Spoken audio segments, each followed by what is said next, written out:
Hello, and welcome to South Asia Diary with me, Miriam Wardak. Today marks the 100th episode of our show. During this time, we have tried to bring you a slice of South Asia every week. The culture, the politics, the troubles, the achievements. And we hope to keep doing that for the next 100 episodes. With that said, let's get started. Our cover story tonight is from Nepal. Last week, a passenger plane disappeared off the radar while flying over Nepal. It crashed into a hillside, killing all 22 passengers on board. Unfortunately for Nepal, this isn't the first air tragedy. Flying over Nepal has always been a treacherous journey. In tonight's episode, we tell you why. Also on the show, Pakistan's lucrative mango production expected to plunge as the heat wave intensifies in South Asia.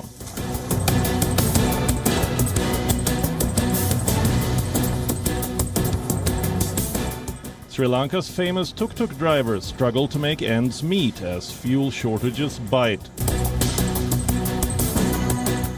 Afghanistan's food crisis worsens as nearly 1 million children face acute malnourishment.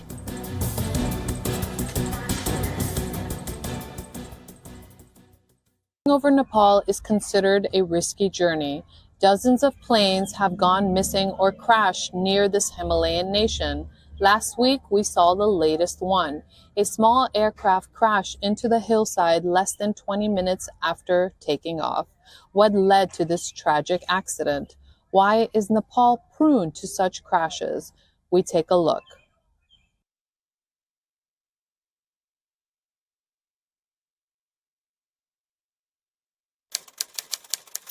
May 29th. Pokhara Airport, Nepal. Tara Air Flight 197 takes off for Jomsom Airport. It's supposed to be a 25-minute flight. Routine in most countries, but not here in Nepal. Halfway through the journey, the plane disappears off the radar. There is no news of the 22 souls on board. Officials struggle to trace the missing plane. We are carrying out this search operation in collaboration with various local agencies along with the Nepal Army, Armed Police Force and Nepal Police Force. At the moment, we cannot say where exactly the aircraft is or in what condition it is. 20 hours later, a breakthrough. Search officials spot debris on a hillside in the northern district of Mustang. Their worst fears come true. Pieces of metal and fiber are scattered all over the hillside. After 20 hours, there is little hope of finding survivors.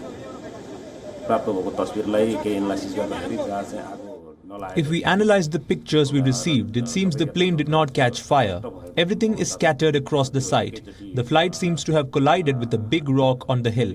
A Nepal Army team is busy with rescue efforts. Since the site seems very sloped, it is difficult to reach there, but the rescue efforts are underway. One by one, all 22 bodies are recovered. Survivor count, 0. The retrieved bodies are flown back to Kathmandu, along with the black box. Soon the operation shifts from rescue to investigation. How did Tara Air Flight 197 crash? Weather is the prima facie culprit. It seems the incident might have occurred due to the weather. The conclusion will be known after an investigation, but the weather yesterday in that area was not good. The black box will give more answers. It should reveal the details leading up to this particular crash. But what about the other ones? This was Nepal's 29th plane crash in 30 years. The second one on the same route. Take a look at some of the biggest accidents.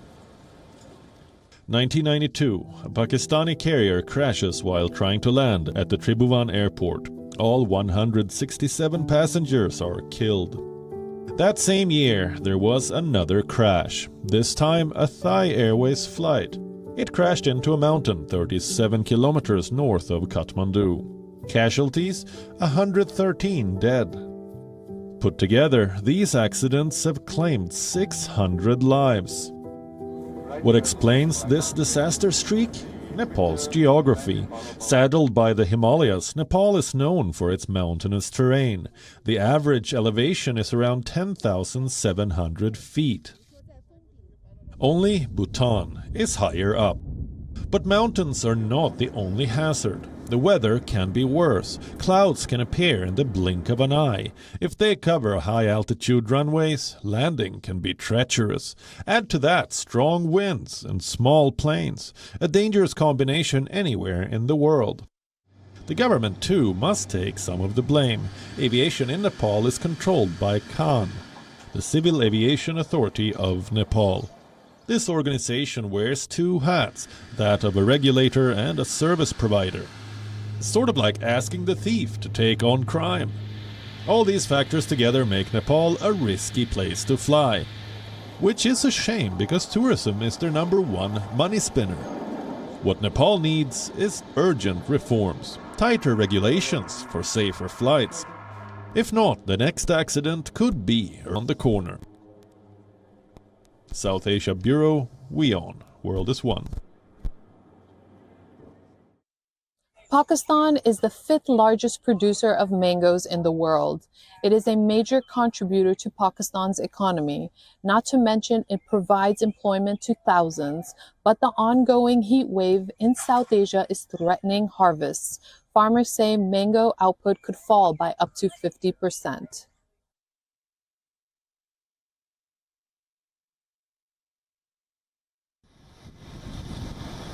This is Thando Alayar in Pakistan's Sindh province. Normally a farming paradise. They grow wheat, sugarcane, cotton and mangoes here, but this year is proving to be tricky.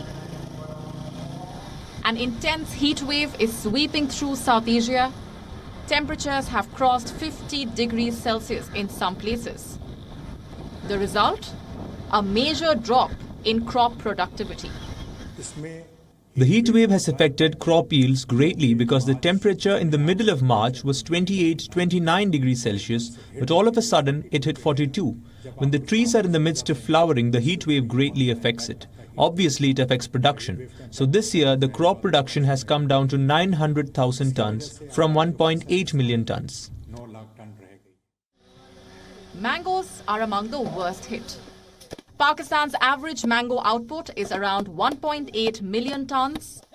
This year, it's likely to be around half of that. Two reasons for this drop. One, the heat wave, and two, the resulting water shortage. When unripe fruits are ready, it requires water, which helps the mangoes grow to a good size. If there is less water available, it will not grow to a good size, which means we bear a loss. The erratic climate has put Pakistani agriculture in disarray. The country went directly from winter to summer. No spring in between. And this missed season is costing mango farmers in Pakistan. Their income could fall by up to 50%. The mango crop yield has been reduced by about 50% this year. This is because of the scarcity of water. Mango farmers have suffered losses and so did the traders. Pakistan is the 5th largest mango producer in the world. Last year, they exported 125,000 tons of mangoes. Total revenue, more than $125 million. But this year, the export target has been slashed by 25,000 tons. Less exports, less income. So the South Asian heat wave is not just a health hazard. It is also an economic crisis. In Pakistan, mango output is down. In neighboring India, wheat production has been hit. What the region needs is a sound climate plan. If not, next year's heat wave could be even worse. South Asia Bureau, WION, World is One. Tuk-tuks, a three-wheeled open-air vehicle, is every citizen's go-to mode of transportation in Sri Lanka. It's a lot better than public buses and a lot more affordable than cars. They are so popular that they have been marketed as a tourist attraction. But Sri Lanka's economic crisis has hit the tuk-tuks. Faced with higher fuel costs, many drivers are struggling to make ends meet.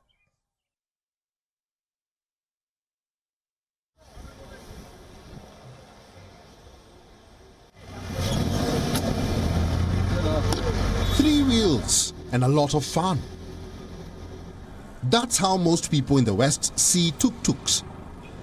But here in Sri Lanka, they are a lot more. It is every citizen's go-to mode of transport, and you can understand why. They are a lot more comfortable than public buses and a lot cheaper than owning a car. For this reason, Sri Lanka is Tuk-Tuk Island. Hundreds of thousands of these three-wheelers are in operation across the country. Most of the drivers made a decent living, but that was before the economic crisis. Now, tuk-tuk drivers are struggling to make ends meet. They spend most of their time here, in these long fuel queues. Getting a full tank is an impossible dream, so most drivers settle for whatever little they can get.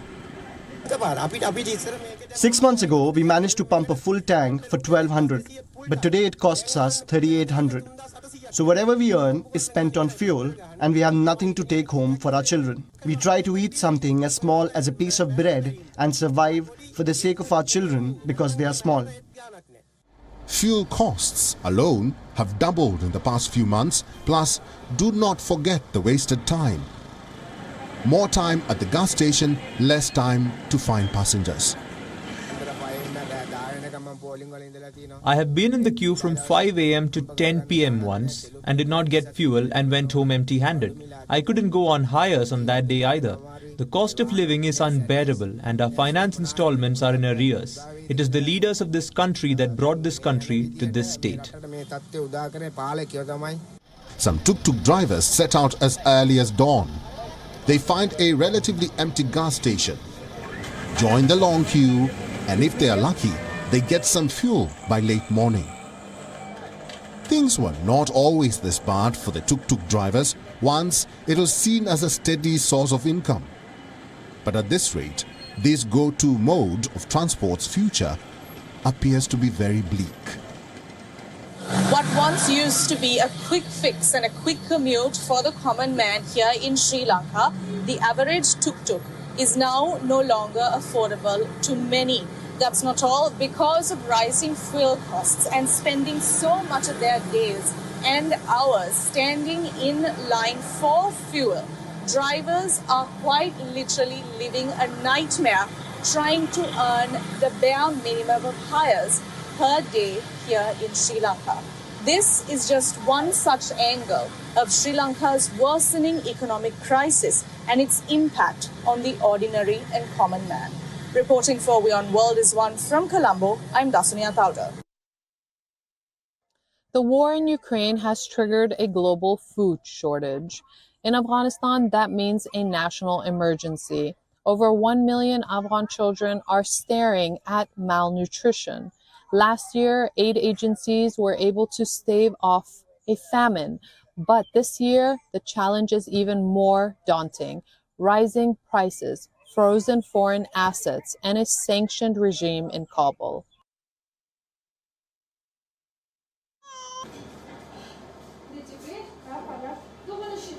Dozens of parents are waiting inside the Mirwais hospital in Afghanistan's Kandahar city. Closely holding their children, these parents have the same worried and helpless look on their faces.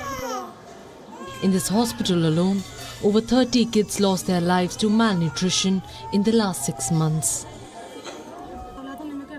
This is Jamila. She lost her 8-month-old son to malnutrition last year. She's currently trying to get help for her other 4 kids. Unfortunately, they're all suffering from the same disease. Jamila is not the only one. There are some 20 million Afghans who are in a similar situation. For them, treatment is often not an option. Their kids are dying right in front of their eyes. These families do not have enough to put food in the belly of their children, let alone get them expensive treatment. The government hasn't helped us at all. No one has asked us if we are hungry or have something to eat or not. So if we are not supported and helped, I fear that my other children will also die of hunger. The United Nations says that over 1 million Afghan kids will face some form of severe malnutrition this year. This is the number of kids being admitted to the hospitals keeps increasing. When the Taliban took over Afghanistan, there was an economic crisis. Half the country lived in poverty. There was devastation brought by years of war and a deadly drought. But as soon as the extremist group took over, the West collectively put a lid on several funds that went to Afghanistan. For them, it was to keep the Taliban away from money. But in reality, these funds were playing a larger role in keeping the people alive. Poverty is spiraling and making more Afghans in the need of aid. On top of that, the war in Ukraine is driving up global food prices. The international community's focus is now on East Europe. Afghanistan has yet again taken the back seat. As a result, the vulnerable are falling victim, including children, but also mothers struggling to feed themselves along with their families. I was not able to breastfeed him properly, and now he is in this situation. He's constantly losing weight and cries a lot. I know it is all because of hunger, but I can't do anything. Even in the face of death and misery, there is still some hope. UNICEF says that the situation might improve in the near future as aid agencies now have access to almost all of Afghanistan. South Asia Bureau, WION, World is One. That's all we have for you on this episode of South Asia Diary. We'll be back next week with a brand new lineup of stories. Until then, stay safe. I am Mariam Wardak, and you are watching WION. World is One.